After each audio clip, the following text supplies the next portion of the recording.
আল্লাহর সিফাত বা গুণাবলীকে মানুষের বা সৃষ্টির গুণাবলীর মতোই মনে করে, প্রকৃতপক্ষে তা নয়।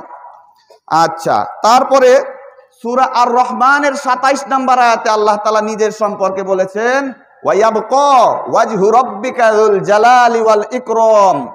অর্থাৎ ওয়াজহু শব্দের অর্থ হচ্ছে চেহারা, ওয়ায়াবকা ওয়াজহু রাব্বিকা যুল জালালি ওয়াল ইকরাম, অর্থাৎ কিন্তু চিরস্থায়ী তোমার রবের চেহারা, যিনি মহামহিম প্রতাপান্বিত।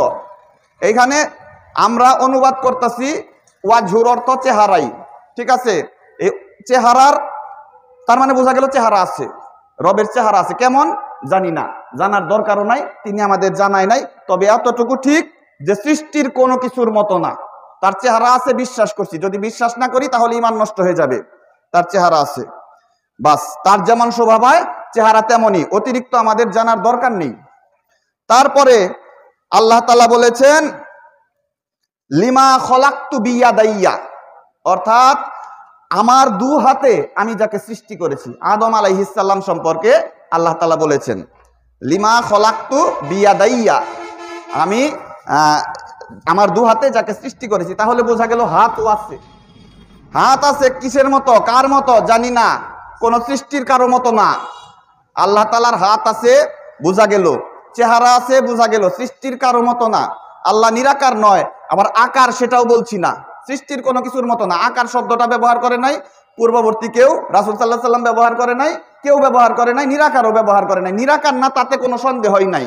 নিরাকার বললে সমস্যা অনেক রকম আছে, কারণ বাতাস নিরাকার, বাতাস নিরাকার, তাহলে সৃষ্টির সাথে সামঞ্জস্য হয়ে গেল। তাহলে ওই আয়াতের বিপরীত হলো লাইসা কামিসলিহি শাই, তার মতো কিছুই নাই।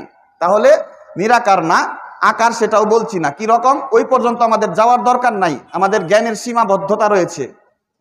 আচ্ছা, তারপরে আল্লাহ তাআলা বলেছেন ওয়ালি তুসনা আলা আইনি, অর্থাৎ যাতে তুমি আমার চোখের সামনে প্রতিপালিত হও। মুসা আলাইহিস সালাম সম্পর্কে বলা হয়েছে, ওই যে ফিরাউনের ইয়ের কাছে দিল, ফিরাউনের পরিবারের কাছে আল্লাহ তাআলা তাকে পৌঁছে দিল। মুসা আলাইহিস সালাম সম্পর্কে বলেছেন যে যাতে তুমি আমার চোখের সামনে প্রতিপালিত হও। আচ্ছা, তাইলে চোখের সামনে তার মানে চোখও আছে। চোখ আছে কার মতো জানি না, তো কেউ জানে না কার মতো। যদি সাব্যস্ত করতে যায় যে চোখ আছে কার মতো, এরকম কথাবার্তা ভ্রান্ত কথা। কার মতো জানি না, আল্লাহ বলছে যেভাবে আমরা ওইভাবেই বিশ্বাস করি, ওইভাবেই ঈমান আনি। কোন রকম ব্যাখ্যা বিশ্লেষণে যাই না, কোন রকম অপব্যাখ্যা করি না, বা অর্থটা ওইভাবেও রাখি না।